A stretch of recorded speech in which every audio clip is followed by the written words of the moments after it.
வணக்கம் நேயர்களே, நீங்க கேட்டுட்டு இருக்கிறது ஹோலி கிராஸ் சமுதாய வானொலி 90.4.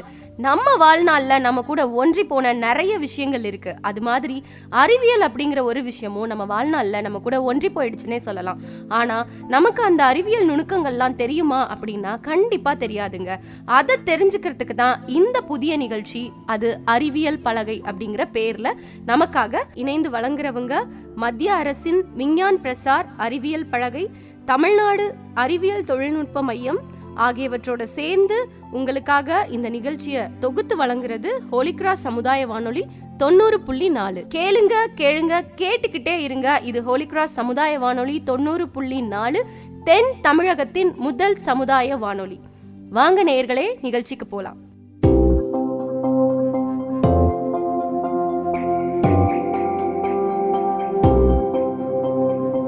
அறிந்திடுவோம், நாம் அறிந்திடுவோம், நம் அறிவியல் பலனை புரிந்திடுவோம்.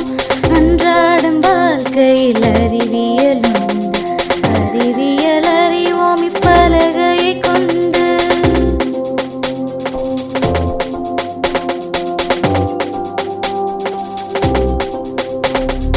முயற்சி திருவினையாக்கும், அறிவியல் அறிவுகள் தாக்கம், அறிவியல் இன்றி உலகில்லை என்று விஞ்ஞானி வழியிலே புரிவது நன்று.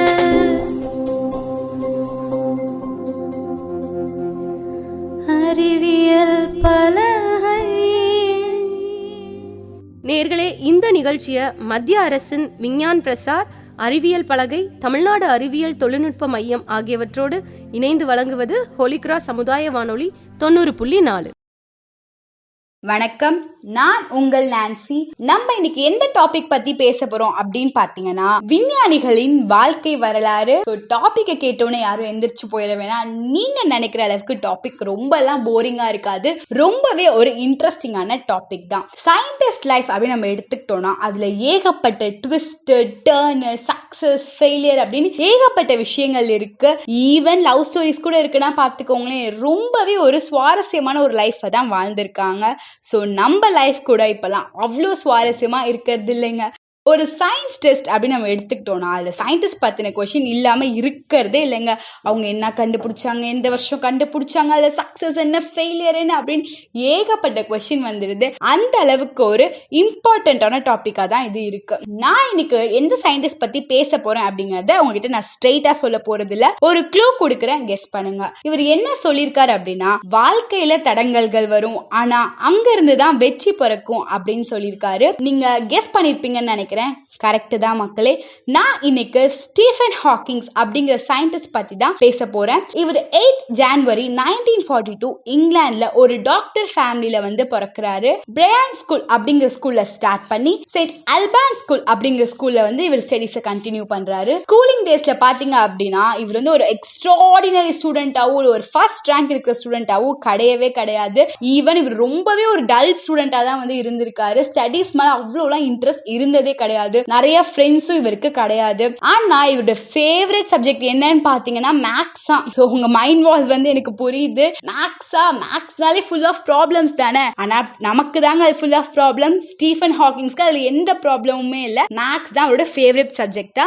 ஏன்னா அவரோட மேக்ஸ் டீச்சர் அவருக்கு ரொம்பவே பிடிக்குமா. நம்மள மாதிரி தான், நம்மளுக்கு ஒரு டீச்சர் பிடிச்சா அவங்களோட ஃபேவரட் சப்ஜெக்ட், அவங்க சப்ஜெக்ட் நம்மளோட ஃபேவரட் சப்ஜெக்ட் ஆயிருது இல்லையா. ஸோ அந்த மாதிரி தான் ஸ்டீஃபன் ஹாக்கிங்ஸ்க்கும் இருந்திருக்கு. ஸோ மேக்ஸும் பிசிக்ஸும் கொஞ்சம் இன்டர் ரிலேட்டடா இருக்கிறதால பிசிக்ஸ் மேலயும் ஸ்டீஃபன் ஹாக்கிங்ஸ்க்கு லேட்டர் ஆன் வந்து ஒரு இன்ட்ரெஸ்ட் இருந்திருக்கு. ஸோ எல்லா பேரண்ட்ஸும் விஷ் பண்ற மாதிரி தான் நம்ம ஸ்டீஃபன் ஹாக்கிங்ஸோட பேரண்ட்ஸும் அவர் ஒரு டாக்டர் ஆகணும் அப்படின்னு ஆசைப்பட்டிருக்காங்க. ஆனா நம்ம ஸ்டீஃபன் ஹாக்கிங்ஸ் நான் ஒத்த கால நின்று மேக்ஸ் தான் படிப்பேன் அப்படின்னு சொல்லியிருக்காரு. பட் அவரோட பேட் லக்குன்னு நினைக்கிறேன். ஆக்ஸ்போர்ட் யூனிவர்சிட்டியில அப்ப மேக்ஸ் படிக்கிறதுக்கான ஃபெசிலிட்டிஸ் இல்லாதால பிசிக்ஸ் ஜாயின் பண்றாரு. ஸ்கூலிங் மாதிரி தான் காலேஜ் லைஃபும் ரொம்பவே ஒரு இன்ட்ரெஸ்டிங்கான லைஃப் எல்லாம் இருந்ததே கிடையாது. ஸோ அப்பயும் ரொம்ப போரிங்கா தான் போயிட்டு இருந்திருக்கு. ஒரு 1 1.5 years. ஸோ அதுக்கப்புறமேட்டு வந்து நிறைய கிளப்ல எல்லாம் சேர்ந்து ஒரு மாதிரி இன்ட்ரெஸ்டிங்கான ஸ்டூடெண்டா வந்து இவர் மாறிடுறாரு. இவருக்கு ஸ்கூல் டேஸ்ல ஐன்ஸ்டைன் அப்படிங்கிற நிக் நேம் கூட இருந்திருக்கான். ஸோ இந்த மாதிரி இப்படி போயிட்டு இருக்கப்ப அடுத்து வந்து என்ன ஆகுது அப்படின்னா, காலேஜ் டேஸ்ல வந்து இவர் படிச்சுட்டு இருக்கப்ப திடீர்னு தடுக்கி விழுந்துருவாராம். ஐ மீன் எந்த டிஸ்டர்பன்ஸுமே இல்லாம டக்குன்னு அது மாதிரி விழுந்துருவாராம். ஸோ எழுதிட்டு இருக்கப்ப திடீர்னு எழுத முடியாது, அந்த மாதிரிலாம் இருந்திருக்கு. ஸோ இவரோட friends and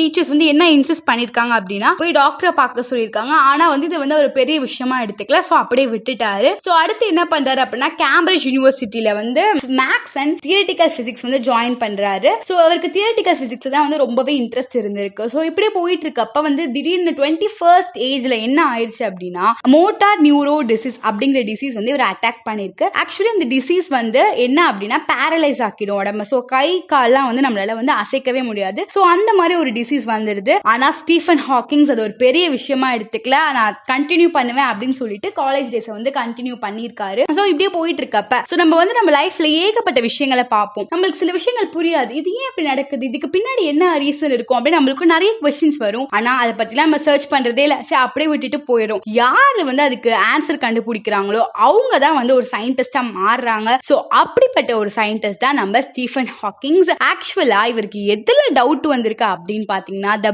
biggest thing the universe மேல டவுட் வந்துருச்சான். ஸோ இந்த உலகம்லாம் எப்படி வந்திருக்கும், சன் எப்படி உருவாயிருக்கும், ஸ்டார்ஸ் எப்படி வந்திருக்கும் அப்படின்னு அவருக்கு ஏகப்பட்ட டவுட்டா. ஸோ இவர் இது மாதிரி கேள்விகளுக்குலாம் எப்பயுமே வந்து ஒரு ரெண்டே பதில் தான் இருக்கும். ஃபர்ஸ்ட் வந்து இது எல்லாத்துக்கும் காரணம் கடவுள், கடவுள் தான் வந்து இது எல்லாத்தையும் படைச்சிருக்காரு அப்படிங்கிறது. செகண்ட் வந்து என்ன அப்படின்னு பாத்தீங்கன்னா சயின்ஸ், இதுக்கு பின்னாடி வந்து ஏதோ ஒரு சயின்ஸ் இருக்கு அப்படின்னு நம்ம சொல்றதுதான். ஸோ நம்ம 7ஆம் அறிவுல சூர்யா சொல்வார் இல்லையா, ஸோ எல்லாத்துக்கும் பின்னாடி ஒரு சயின்ஸ் இருக்கு அப்படின்னு சொல்லுங்கன்னு. ஸோ அந்த மாதிரி தான் வந்து நம்ம ஸ்டீஃபன் ஹாக்கிங்ஸும் இதுக்கு பின்னாடி இருக்க சயின்ஸ் என்ன அப்படின்னு கண்டுபிடிக்கணும்னு யோசிச்சிருக்காரு. அதுக்காக இவர் எதை கம்பேர் பண்ணிருக்காரு அப்படின்னா குவாண்டம் பிசிக்ஸ். குவாண்டம் பிசிக்ஸ் அப்படின்னா ரொம்ப ரொம்ப சின்ன விஷயங்களை வந்து இது ஆட்டம்குள்ள என்ன இருக்கு அந்த மாதிரி. ஸோ அதையும் யூனிவர்ஸையும் அந்த பிக்கஸ்ட் திங்கையும் இந்த ஸ்மாலஸ்ட் திங்கையும் வந்து இவர் கம்பேர் பண்ணி பார்த்திருக்காரு. ஸோ இவர் என்ன சொல்றாரு அப்படின்னா, பிளாக் ஹோல்ஸ்ல சென்டர்ல வந்து சிங்குலாரிட்டி லெவல் அப்படின்னு ஒன்று இருக்குமா. ஸோ அங்க இருந்து தான் ஆக்சுவலி பிளாக் ஹோல் அப்படின்னா வந்து எதையுமே வந்து ரேடியேட் பண்ணாது, எதுவுமே வெளியே விடாது அப்படிங்கிறது தான் உண்மை. ஸோ எல்லாமே வந்து அது வந்து அப்சர்வ் மட்டும் தான் பண்ணிக்கும். ஈவன் ஃபாஸ்டா டிராவல் ஆகிற லைட்டை கூட வந்து அது வந்து வெளியவே விடாதான். ஸோ அதுதான் வந்து பிளாக் ஹோல் அப்படிங்கிறது ஒரு மீனிங் அது வரைக்கும் இருந்துச்சு. ஆனா ஸ்டீஃபன் ஹாக்கிங்ஸ் என்ன சொல்றாரு அப்படின்னா, பிளாக் ஹோல்ல சென்டர்ல வந்து சிங்குலாரிட்டி லெவல் அப்படிங்கிற ஒன்று இருக்கு. ஸோ அது வந்து வெடிச்சுதான் வந்து எர்த், ஸ்டார்ஸ், மில்கி வே எல்லாமே உருவாயிருக்கு. Black hole can emit everything அப்படின்னு வந்து நம்ம ஸ்டீஃபன் ஹாக்கிங் சொல்றாரு. அவர் என்ன சொல்றாரு அப்படின்னா, உலகம் ரொம்ப வருஷத்துக்கு முன்னாடில இருந்து இல்ல, இனி ரொம்ப வருஷமும் இருக்க போறது இல்ல, பிளாக் ஹோல்ஸ்ல இருந்து ரேடியேஷன்ஸ் வந்துட்டு தான் இருக்கு அப்படின்னு சொன்னது மட்டும் இல்லாம அதை ப்ரூவ் பண்ணியும் காமிச்சிருக்காரு. ஸோ இது நம்ம ஸ்டீஃபன் ஹாக்கிங்ஸ் தானே கண்டுபிடிச்சிருக்காரு. ஸோ அதனால அந்த ரேடியேஷனுக்கு ஹாக்கிங்ஸ் ரேடியேஷன் அப்படின்னே பேர் வச்சுட்டாங்க. ஸோ இந்த மாதிரி போயிட்டு இருக்கப்ப திடீர்னு ஒரு நாள் என்ன ஆயிடுச்சு அப்படின்னா, அந்த டிசீஸ் வந்து ரொம்ப சீரியஸ் ஆயிடுச்சு. ஸோ நெக்ஸ்ட் லெவலுக்கு போயிடுச்சு. இனிமேட்டு வந்து அவரால் கை கால்லாம் அசைக்க முடியாது. ஸோ அந்த மாதிரி சொல்லிட்டாங்க. இனிமேல் சுத்தமா பேசவும் முடியாது அப்படின்னு சொல்லிட்டாங்க. ஸோ இந்த மாதிரி ஒரு டைம்ல வந்து அவர் பிரேக் ஆயிடுறாரு. ஸோ எல்லாருக்குமே ஒரு பிரேக்கிங் பாயிண்ட் அப்படின்னு ஒன்று இருக்கும் இல்லையா. ஸோ அந்த மாதிரி பிரேக் ஆயிடுறாரு. இனிமேட்டு அவ்வளவுதான், நம்மளால முடியாது அப்படின்னு நினைச்சிடறாரு. ஸோ அதனால ஃபர்ஸ்ட் டைமா வந்து சூசைட் அட்டம் பண்றாரு நம்ம ஸ்டீஃபன் ஹாக்கிங்ஸ். ஆனா அதுவும் ஃபெயிலியர் ஆயிடுச்சு. ஸோ அந்த ஒரு ஃபெயிலியரால அதுக்கப்புறம் அவர் லைஃப் ஃபுல்லா சக்சஸ் தான் இருந்திருக்கான். ஸோ இந்த மாதிரி அந்த மாதிரி ஹாஸ்பிட்டல்ல இருக்கப்ப அவர் பக்கத்து பெட்ல ஒரு கேன்சர் பேஷண்ட் இருந்தாராம். அவர் காலையில எந்திரிச்சு தான் உயிரோட இருக்குமா அப்படின்னு செக் பண்ணி பார்த்து பாராம். நம்ம ஸ்டீஃபன் ஹாக்கிங்ஸ்க்கு ஒரே டவுட், என்னடா அது ஏன் இப்படி பண்றாரு அப்படின்னு சொல்லிட்டு கேட்டா, அவர் எப்ப வேணா இறந்துடலாம் அப்படின்னு வந்து டாக்டர் சொல்லியிருக்காங்க. ஸோ அந்த இடத்துல நம்ம ஸ்டீஃபன் ஹாக்கிங்ஸ் முடிவெடுக்கிறாரு. ஸோ எப்ப வேணா இறந்துடலாங்க நினைக்கிற அவரே தினமும் காலையில எந்திரிக்கிறாருன்னா நம்மளாலையும் சாதிக்க முடியும் அப்படின்னு நம்புறாரு. ஸோ தான் மேல ஒரு நம்பிக்கையை வைக்கிறாரு. அப்ப வந்து டாக்டர்ஸ் வந்து கேட்டிருக்காங்களா நம்ம ஸ்டீஃபன் ஹாக்கிங்ஸ், இனிமேட்டு கை காலம் உங்களால அசைக்க முடியாது, சேலை இழந்துருச்சு, இப்ப நீங்க என்ன பண்ண போறீங்க அப்படின்னு கேட்டதுக்கு நான் ஒரு பதில் சொல்லியிருக்காரு. ஸோ அதை கேட்டோன்னே அப்படியே எனக்கு அப்படியே கூஸ் பம்ப்ஸ்லாம் வந்து புல்ல அரிச்சு போயிடுச்சு. ஸோ என்ன பதில் அப்படின்னு கேக்குறீங்களா, அவர் என்ன சொல்லியிருக்காருன்னா, என் கை கால் தான் செயல் இழந்துருச்சு, ஆனா என்னோட மூளை ஒரு நாளும் செயலிழக்காது அப்படின்னு சொல்லியிருக்காராம். ஸோ தான் மேல அவ்வளோ ஒரு நம்பிக்கை வச்சு ஸ்டீஃபன் ஹாக்கிங்ஸ் அவர் மேல அவ்வளோ நம்பிக்கை வச்சிருக்காரு. ஸோ அதனாலதான் இன்னைக்கும் நம்ம வந்து அவரை பத்தி பேசிட்டு இருக்கோம். ஸோ இந்த மாதிரி சொல்லிட்டு கண்டினியூ பண்ண போயிட்டாரு அவரோட தீசிஸ்லாம். ஸோ அவர் வந்து நிறைய தீசிஸ் சப்மிட் பண்ணிருக்காரு. Thesis of black holes, thesis of expansion of universe, அந்த மாதிரி நிறைய தீசிஸ் வந்து இவர் சப்மிட் பண்ணிருக்காரு. ஸோ இந்த மாதிரி ஒரு டிசீஸ் இவருக்கு வந்ததால இவருக்கு ஒரு ஸ்பெஷல் சாஃப்ட்வேர் வந்து அமெரிக்கா வந்து கிஃப்ட் பண்றாங்க. அது எப்படின்னா, பெக்ஸ்ல இருக்க சென்சார் மூலமா வந்து அந்த தசைகளோட அசைவுகளை வச்சு இவர் என்ன பேச வர்றாரு அப்படிங்கிறது வந்து ஸ்கிரீன்ல வந்து டிஸ்பிளே ஆகுற மாதிரி வந்து ஒரு சாஃப்ட்வேர் தான் அது. ஸோ அதை வந்து அவங்களுக்கு கிஃப்ட் பண்றாங்க. ஸோ இந்த மாதிரி போயிட்டு இருக்கப்ப இருக்கப்ப நம்ம ஸ்டீஃபன் ஹாக்கிங்ஸ்க்கு ஸ்பேஸ் மேலே மட்டும் இன்ட்ரெஸ்ட் இல்லை, டைம் மேலேயும் டைம் ட்ராவல் மேலேயும் நிறையவே இன்ட்ரெஸ்ட் இருந்திருக்கும். ஸோ அதுலேயும் நிறைய ரிசர்ச்சஸ் பண்ணியிருக்காரு. ஸோ என்ன அப்படின்னு பார்த்தோம்னா டைம் ட்ராவல் பற்றி அவர் பேசுகிறப்ப அவர் ஒரு விஷயத்த கேட்குறாரு. என்ன அப்படின்னா, டைம் ட்ராவல்னு ஒன்று இருந்துச்சுன்னா அப்போ ஃபியூச்சர்லேருந்து வர வேண்டிய நம்ம கெஸ்ட் எல்லாம் ஏன் இன்னும் வராமல் இருக்காங்க அப்படிங்கிற கேள்வியும் வந்து ரொம்பவே ஒரு இன்ட்ரெஸ்டிங்கான கொஸ்டின் இல்லையா? ஸோ அதை அவர் சொல்லியிருக்காரு. ஏலியன்ஸ் பற்றி என்ன சொல்றாருன்னா, பூமி மாதிரி நிறைய கிரகங்கள் இந்த யூனிவர்ஸ்ல இருக்கு. ஸோ அங்கேயும் வந்து உயிரினங்கள் வாழதான் செய்யுது அப்படின்னு சொல்றாரு. ஸோ ஏலியன்ஸ் அப்படிங்கிறது கண்டிப்பா இருக்காங்க, ஆனா அவங்க நம்மளுக்கு என்னைக்குமே டேஞ்சரா தான் இருப்பாங்க அப்படின்னு சொல்லியிருக்காங்க. நம்ம அவெஞ்சர்ஸ் மூவில வருவாங்க இல்லையா, ரொம்பவே ஒரு டேஞ்சரான ஏலியன். ஸோ அந்த மாதிரி தான் அவெஞ்சர்ஸ் மூவி அன்றே கணித்த ஸ்டீஃபன் ஹாக்கிங்ஸ் அப்படின்னு தான் சொல்லும். ஸோ அந்த மாதிரி ஒரு ஏலியன்ஸ் வந்து டேஞ்சரா தான் இருப்பாங்க அப்படின்னு வந்து அவர் சொல்லியிருக்காரு. ஸோ ஒரு ஃபேக்ட் என்ன அப்படின்னு நீங்க பாத்தீங்கன்னா, ஆல்பர்ட் ஐன்ஸ்டைன் கூட அவரோட பிரெயினை வந்து 1.8% தான் யூஸ் பண்ணியிருக்காராம். ஆனா நம்ம ஸ்டீஃபன் ஹாக்கிங்ஸ் அவரோட பிரெயினை 2% யூஸ் பண்ணியிருக்காராம். இப்போ நீங்க என்ன நினைக்கிறீங்கன்னு எனக்கு புரியுது. அப்ப நம்மளாம் நம்ம பிரெயினை எவ்வளவு யூஸ் பண்ணிருப்போம் தானே? ஐயோ, அதை பத்திலாம் யோசிக்கவே கூடாதுங்க, விட்டுருங்க. அது மட்டும் இல்லைங்க, கேம்பிரிட்ஜ் யூனிவர்சிட்டியில நம்ம ஸ்டீஃபன் ஹாக்கிங்ஸ் லுகாஷியன் ப்ரொஃபசர் அப்படிங்கிற பதவியில 30 இயர்ஸ் இருந்திருக்காராம். ஸோ அது ரொம்பவே ஒரு உயரிய பதவி. அதுல யார் யாரெல்லாம் இருந்திருக்காங்க அப்படின்னு நீங்க பாத்தீங்கன்னா, நம்ம Charles Babbage, sir Isaac Newton, so அந்த மாதிரி உயர்ந்தவர்கள் தான் வந்து அந்த உயர்ந்த பதவியில இருந்திருக்காங்க. ஸோ அந்த பதவியில வந்து நம்ம ஸ்டீஃபன் ஹாக்கிங்ஸும் இருந்திருக்காரு. ஈவன் இவர் வந்து ராயல் சொசைட்டி அப்படிங்கிற சொசைட்டிலும் மெம்பரா இருந்திருக்காரு. ஸோ அது மட்டும் இல்லைங்க, இவரால் வந்து பேசவே முடியாது இல்லையா? ஸோ இவர் என்ன சொல்ல வராரு அப்படிங்கறது அந்த ஸ்கிரீன்ல தான் வந்து டிஸ்பிளே ஆகும். ஸோ அந்த மாதிரி இருக்கப்பவே நம்ம ஸ்டீஃபன் ஹாக்கிங்ஸோட ஸ்பீச் கேட்கறதுக்காக அத்தனை பேர் வெயிட் பண்ணிட்டு இருந்திருக்காங்களா. நம்மளெல்லாம் பாருங்க, நம்மளால நல்லா பேச முடியுது, பட் நம்ம பேசுறது கேட்கதான் ஆள் இல்ல. சரி விடுங்க. இவரு இந்த மாதிரி இருக்கப்ப கூட இவர் வந்து நிறைய புக்ஸ் எழுதியிருக்காருங்க. ஃபர்ஸ்ட் 1974ல வந்து இவர் வந்து ஒரு ஃபர்ஸ்ட் புக் எழுதுறாரு. The large scale structure of space and time அப்படிங்கிற புக்கை வந்து ஃபர்ஸ்ட் எழுதியிருக்காரு. அது மட்டும் இல்ல, அதுக்கப்புறம் ஏகப்பட்ட புக்ஸ் எழுதியிருக்காரு. அதுல ரொம்ப ஃபேமஸான புக் என்னன்னு பாத்தீங்கன்னா, A Brief History of Time அப்படிங்கிற புக் தான். அதை 35 லாங்குவேஜஸ்ல டிரான்ஸ்லேட் பண்ணிருக்காங்க, இன்க்ளூடிங் தமிழ்ல கூட அதை டிரான்ஸ்லேட் பண்ணிருக்காங்க. ஸோ அதுக்காக இவர் வந்து கின்னஸ் அவார்ட் கூட இவர் வாங்கியிருக்காரு. கின்னஸ் அவார்ட் மட்டும் இல்லைங்க, இவர் ஏகப்பட்ட அவார்ட்ஸ் வாங்கியிருக்காரு. ஜீரோ கிராவிட்டி அப்படிங்கிற ஒரு பிளேன்ல கூட வந்து இவர் டிராவல் பண்ணிருக்காரு. ஆக்சுவலா இவரோட மோட்டிவ் என்ன அப்படின்னா, எல்லாரும் ஸ்பேஸை பத்தி தெரிஞ்சுக்கணும், ஸோ அங்க டிராவல் பண்ணணும் அப்படிங்கறது இவரோட மோட்டிவா இருந்திருக்கு. இவரோட ஃபுல் லைஃப் ஹிஸ்டரியை வந்து தியரி ஆஃப் எவ்ரிதிங் அப்படிங்கிற வந்து ஒரு இங்கிலீஷ் மூவியா எடுத்திருக்காங்க.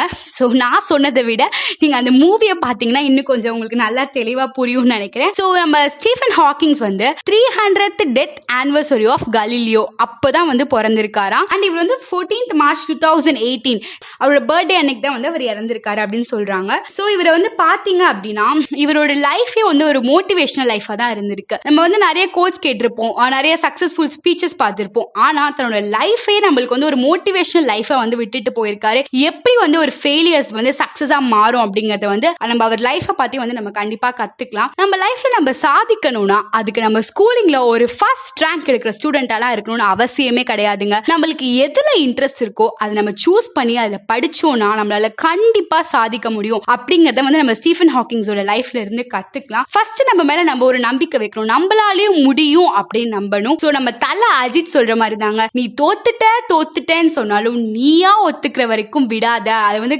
முயற்சி செய் அப்படின்னு சொல்லியிருக்காரு. சோ அத மாதிரி நம்ம முயற்சி செய்வோம். நானே வந்து இவரோட லைஃப் ஹிஸ்டரியை படிக்கிறப்ப நம்மளும் ஏதாவது சாதிக்கணும்டா அப்படின்னு எனக்கு தோணுச்சு. உங்களுக்கும் அது தோணும் நான் நம்புறேன். சோ இப்போ நான் கிளம்ப வேண்டிய டைம் வந்தாச்சு. எல்லாரும் சேஃபாவும் ஹெல்த்தியாவும் இருங்க.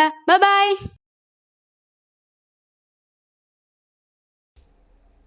ஐயோ, கீக்கி வேற வராளே. இவ வந்தாலே எதனா குண்டக்க மண்டக்க கேள்வி கேட்டுட்டே இருப்பாளே. ஹே தீப்ஸ், எப்படி இருக்க? இவ்வளோ நேரம் நல்லா தான் இருந்தேன், அதான் நீ வந்துட்டல, இனிமே பதில் சொல்லியே டயர்ட் ஆகிடுவேன். நான் கேட்குற கேள்விக்கெல்லாம் பதில் சொல்லிடுவியா? ஓ, நீ கேட்குற கேள்வியெல்லாம் எனக்கு கஷ்டமாக இருக்கும்னு நினைக்கிறியா? நீ எது வேணாலும் கேளு, நான் சொல்கிறேன். ஓ, எல்லா கேள்விக்கும் பதில் சொல்லிடுவியா? இரு, உன்னை முத கேள்வியிலே எப்படி ஓட விடுறேன்னு பாரு. மனித உடலில் அதிக எடை கொண்ட உறுப்பு எது? எது? என்ன கேள்வியை நானே கேட்டு பதிலையும் நானே சொல்லுவேனா? ஒழுங்கா பதில சொல்லு. இப்படி கேட்டால் எப்படி? ஏதாவது ஆப்ஷன் சொல்லு, சொல்கிறேன். ஆப்ஷன் தானே, இரு சொல்கிறேன். மூளை, கல்லீரல், தோல். மூளையா? எது மூளையா? சிச்சி, அப்பெல்லாம் சொல்ல மாட்டேன், அதான் உனக்கே இல்லையே, தோலாக தான் இருக்கும். ஓ, இதை சொல்லிட்டியா? இரு, அடுத்து கொஞ்சம் கஷ்டமாக கேட்குறேன். உடலில் புதிய இரத்த அணுக்கள் எங்கே உருவாகுதுன்னு தெரியுமா? இதயம் தானே, இது எல்லாருக்குமே தெரியுமே. நினச்சேன் நீ தப்பாக தான் சொல்லுவேன்னு. அது இதயத்தில் உருவாகலை, எலும்பில் தான் உருவாகுது. ஏதோ ஒரு கேள்வி தப்பா சொல்லிட்டேன்னு ஓவரா பேசாத. அடுத்த கேள்வி கேளு. எப்படி டக்கு டக்குன்னு பதில் சொல்றேன்னு பாரு. டக்கு டக்குன்னு பதில் சொல்லிடுவியா? இரு, அடுத்த கேள்வி கேட்குறேன். இதயம் எங்கே இருக்குன்னு தெரியுமா? இது தெரியாதா? உடல்ல தானே இருக்கு. ஏய், எப்பட்றா காமெடி பண்ணுறியா? ஒழுங்கா எந்த இடத்துல இருக்குன்னு சொல்லு. மார்பின் நடுவில் லைட்டாக லெஃப்ட் சைடில் சாஞ்சிட்டு இருக்கு. ஏய், என்ன கரெக்டாக சொல்லிட்ட? நீ கூட தப்பாக சொல்லுவேன்னு நினச்சேன். பாத்தியா என்ன நினச்சேன்? என்னைய எப்படி கரெக்டாக சொன்னேனா? ஈஸியான கேள்விக்கெல்லாம் பதில் சொன்னால் எல்லாம் முடிஞ்சிடுமா? இரு, அடுத்து கஷ்டமாக கேட்குறேன். செல்லின் ஆற்றல் இல்லம் அப்படின்னு எதை கருதுறாங்க? இது ரொம்ப கஷ்டமாக இருக்கப்பா. எதனா ஆப்ஷன் இருந்தால் சொல்லேன். சரி இரு, ஏதோ கஷ்டமான கேள்வினால ஆப்ஷன் தரேன். மைட்டோகாண்ட்ரியா, டிஎன்ஏ, கரு. மைட்டோகாண்ட்ரியா தானே? ஏதோ ஆப்ஷன் கொடுத்தனால தானே கரெக்டாக சொன்னேன். இல்லைனாலும் நான் கரெக்டாக தான் சொல்லியிருந்திருப்பேன். சரி, அடுத்த கேள்வி கேளு. மனித இரத்த குழு முறையை கண்டுபிடித்தவர் யார்? அட, நம்ம கேரல் லான்ஸ்ட்ரினர் தானே? ஏய், இதை எப்படி கரெக்டாக சொன்ன? அதுவா? அது நான் நேற்று படித்தேன். சரி இரு, அடுத்த கேள்வி கேட்குறேன். மனித மரபணுவின் எத்தனை மரபணுக்கள் இருக்கு? 80,000க்கும் கம்மியாக தானே இருக்கும். பரவாயில்லையே, இதையும் கரெக்டாக சொல்லிட்ட. இரு, அடுத்து கேட்குறேன். கேளு கேளு. முடி மற்றும் நகங்கள் உருவாக எந்த புரதம் ஹெல்ப் பண்ணுது? இது ரொம்ப ஈஸி. கெரட்டின் தானே? என்ன ஈஸியாக கேட்குறேனா? இரு, கஷ்டமாக கேட்குறேன். மூளைத்தண்டின் எந்த பகுதி மனித இதய துடிப்பை கட்டுப்படுத்துகிறது? நீ கேட்குற கேள்வியெல்லாம் கஷ்டமாக தான் இருக்குது. இதுக்கும் ஆப்ஷன் தந்தால் நல்லாயிருக்கும். Thalamus, medulla, hypothalamus. எனக்கு சரியாக தெரியல, ஆனால் மெடுலான்னு தான் நினைக்கிறேன். நினச்சா எப்படி? ஷோராக ஒரு ஆன்சர் சொல்லு. சரி, மெடுலா தான். இதையும் கண்டுபிடிச்சிட்டியா? இரு, அடுத்து கேட்குறேன். வேணானா விடவா போகிற? கேளு கேளு. உடலில் எந்த பகுதிகள் உயிரணுக்கள் இறக்கும்போது அவை மாறுபடுவதில்லை? கிட்னி தானே? எப்படி? யார்கிட்ட? கடைசியாக ஒரே ஒரு கேள்வி கேட்குறேன், கரெக்டாக சொல்கிறியான்னு பார்ப்போம். அழகு எலும்புன்னு எந்த எலும்பை சொல்கிறாங்கன்னு தெரியுமா? சரி இரு, ரொம்ப கஷ்டமான கேள்விங்கிறனால நானே 3 ஆப்ஷன் தரேன். காலர் எலும்பு, முதுகெலும்பு, நெஞ்செலும்பு. கண்டுபிடிச்சிட்டேன். முதுகெலும்பு தானே? என்ன கண்டுபிடிச்ச? தப்பாக தான் கண்டுபிடிச்ச. தப்பா? அப்போனா ஆன்சர் நீயே சொல்ல. காலர் எலும்பு தான். இது கூடவா தெரியாது? சரி, ஏதோ 1-2 தப்பாக சொல்லிட்டேன். அதுக்குன்னு எனக்கு எதுவும் தெரியாதுன்னா நினச்சிடாத. சரி, உனக்கு எதுவுமே தெரியாமலாம் இருந்துச்சு, திடீர்னு எப்படி அறிவியலில் இவ்வளோ அறிவு வந்துச்சு? அதுவா? நான் கேட்டுட்ருக்கேன். எது கேட்குறியா? எதை கேட்குற? நான் ஹோலிகிராஸ் சமுதாய வானொலி 90.4 அறிவியல் பலகைன்னு ஒரு நிகழ்ச்சி இருக்குது. அதில் தான் இந்த இதெல்லாம் கேட்டுட்ருக்கேன். அறிவில்லாத உனக்கே அந்த நிகழ்ச்சி அறிவு தருதா? இன்னும் அந்த நிகழ்ச்சியை நல்லா தெரிஞ்சு வச்சுக்கோ. நான் அடுத்த வாரம் இதை விட கஷ்டமான கேள்வியோட ஒரு கம்பேக் தரேன்.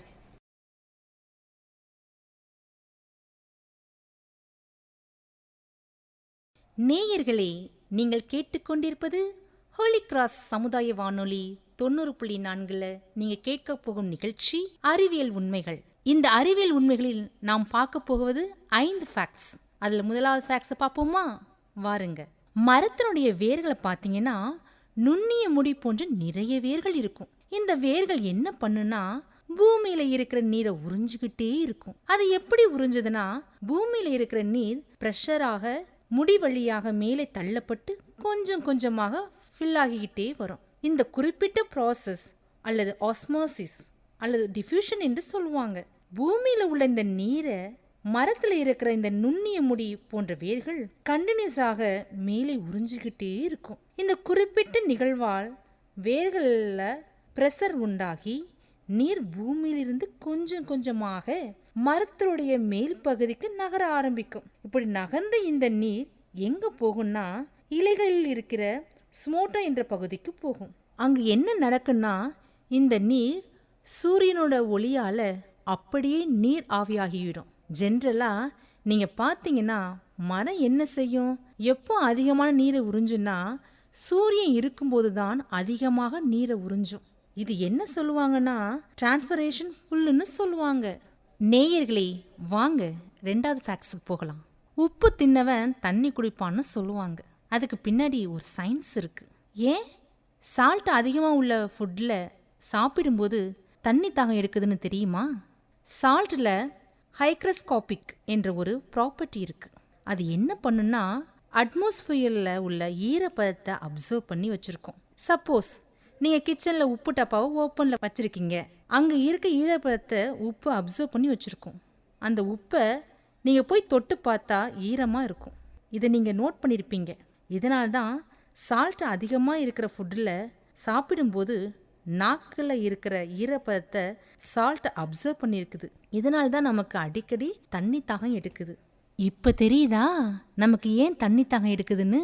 உப்பு அதிகமாக சேர்த்தா நமக்கு தண்ணி தாகம் அதிகம் எடுக்கும். நேயர்களே, வாங்க 3ஆவது ஃபேக்ட்ஸுக்கு போகலாம். நம்ம எல்லாருக்கும் சின்ன வயசில் நாம் உயிர் வாழ்கிறதுக்கு ஆக்சிஜன் தரக்கூடியது மரம்னு சொல்லி வளர்த்துருப்பாங்க. ஆனால் மரங்கள் 28% ஆக்சிஜனை தான் நமக்கு ப்ரொடியூஸ் பண்ணுது. பாக்கி 72% ஆக்சிஜன் கடலில் வாழ்கிற உயிரினங்களுக்கு உணவாக இருக்கிற ஃபைட்டோபிளான்டன், ஆல்கே, பவளப்பாறை இந்த மாதிரியான சின்ன சின்ன உயிரினங்கள் தான் ப்ரொடியூஸ் பண்ணுது. எப்படி இவ்வளவு சின்ன உயிரினங்கள் இவ்வளவு ஆக்சிஜனை ப்ரொடியூஸ் பண்ணுதுன்னு பார்த்தீங்கன்னா, பிளான்ட்ஸ் மாதிரியே இதுவும் கார்பன் டை ஆக்சைடு அப்புறம் சன்லைட்டோட உதவியால போட்டோசிந்தசிஸ் அப்படிங்கிற ப்ராசஸ் மூலம் தான் ஆக்சிஜனை ப்ரொடியூஸ் பண்ணுது. நம்ம உலகத்தை பார்த்தீங்கன்னா 28% லேண்டும் 72% வாட்டரால ஆனது. நிலப்பரப்பை விட நீர்ப்பரப்பு ரொம்பவும் அதிகம். எப்படி 28% ஆக்சிஜன் தரக்கூடிய மரங்களை பாதுகாக்கிறோமோ அதே மாதிரி 72% ஆக்சிஜன் தரக்கூடிய கடலையும் நாம பாதுகாக்கணும். ஏன் கடல் தண்ணி உப்பு கரிக்குது? இதுக்கு என்ன காரணம் பார்த்தீங்கன்னா, மழை பெய்யுதுல, அது ஏர்ல இருக்கிற கார்பன் டை ஆக்சைடோட ரியாக்ட் ஆகி கார்போனிக் ஆக்சைடாக ஃபார்ம் ஆகுது. அப்போ அது ஆசிட் ரெயினானு கேட்கலாம். ஆசிட் ரெயின் தான். ஆனால் அதில் இருக்கிற ஆசிட் கண்டென்ட் ரொம்பவே கம்மி. அதனால் அது ஸ்லைட்லி ஆசிடிக் அப்படின்னு சொல்கிறோம். அதுக்கப்புறம் அந்த மழை ஆறு வழியாக போகும்போது அங்கே இருக்கிற கல், பாறை இதில் எல்லாத்தையும் அரிச்சிருது. அப்போ ஒரு கெமிக்கல் ரியாக்ஷன் நடக்குது. அங்கே என்ன நடக்குது அப்படின்னு பார்த்தோம்னா, சோடியம் அயன் ஃபார்ம் ஆகுது, குளோரின் அயன் ஃபார்ம் ஆகுது. இது ரெண்டும் சேர்ந்து சோடியம் குளோரைடு ஃபார்ம் ஆகுது. அது NaClன்னு சொல்லுவாங்க. அப்போது ஆற்று தண்ணி ஏன் உப்பு கரிக்கலன்னு நீங்கள் கேட்கலாம். ஆற்று தண்ணியில் இருக்கிற சோடியம் குளோரைடோட அளவு ரொம்ப கம்மி, அதனால உப்பு கரிக்கல. இதே மாதிரி உலகத்தில் இருக்கிற எல்லா ஆறுகளில் இருந்தும் தண்ணி கடல்ல ஃபார்ம் ஆகுது. இந்த ப்ராசஸ் பல பில்லியன் வருஷங்களாக நடந்துகிட்டே இருக்கு. அது மட்டும் இல்லாம கடலுக்கு அடியில ஹைட்ரோதெர்மல் வென்ட்னு ஒன்று இருக்கு. அது ஒரு சின்ன ஓட்டை. அதோட வழியா நிறைய சூடான கெமிக்கல் வந்துகிட்டே இருக்கும். இந்த ப்ராசஸ் ரொம்ப வருஷமா நடந்துகிட்டு இருக்கிறதுனால கடல் தண்ணி உப்பு கரிக்குது, ஆத்து தண்ணி இனிக்குது. குக் வித் கோமாளில செஃப் தாம் ஒரு வார்த்தை சொல்லுவாரு, கேட்டிருக்கீங்களா? அது என்னன்னு பாத்தீங்கன்னா, ஒரு பிஞ்ச் ஆஃப் சால்ட் இந்த டிஷ்ல சேர்த்திருந்தா இந்த டிஷ் ரொம்ப அட்டகாசமா இருந்திருக்கும், மத்தபடி இது நல்லா இருக்கு அப்படின்னு சொல்லுவாரு. அது எப்படி ஒரு உப்பு டிஷ்ஷோட டேஸ்ட கூட்டுது அப்படின்னு பாத்தீங்கன்னா, நம்ம சாப்பாட்டுல யூஸ் பண்ற உப்பு காமன் சால்ட், அதாவது சோடியம் குளோரைட். அந்த சோடியம் குளோரைட்ல இருக்கிற சோடியம் அயன்ஸ் என்ன பண்ணுனா, நம்ம நாக்குல இருக்கிற டேஸ்ட் பட்ஸ்ல எபித்திலியல் சோடியம் சேனல்ஸ் வழியா பிரெயினுக்கு சிக்னல் அனுப்பும். என்னான்னு, உப்புவோட டேஸ்ட் இதுதான் அப்படின்னு. அது மட்டும் இல்லாம உப்பு சாப்பாட்டுல இருக்க பிட்டர் டேஸ்ட்டை கம்மி பண்ணும் மற்றும் முடிஞ்ச அளவுக்கு ஸ்வீட்டராக மாற்றும். இதனால தான் உப்பு ஆட் பண்ணும்போது அந்த ஃபுட்டோட டேஸ்ட் இன்க்ரீஸ் ஆகுது. அது மட்டும் இல்லை, சோடியம் குளோரைடு என்ன பண்ணுன்னா, நம்ம பாடியில் இருக்கிற ஃப்ளூயிட்ஸ் அப்புறம் பிளட் ப்ரெஷரில் ரெகுலேட் பண்ணுற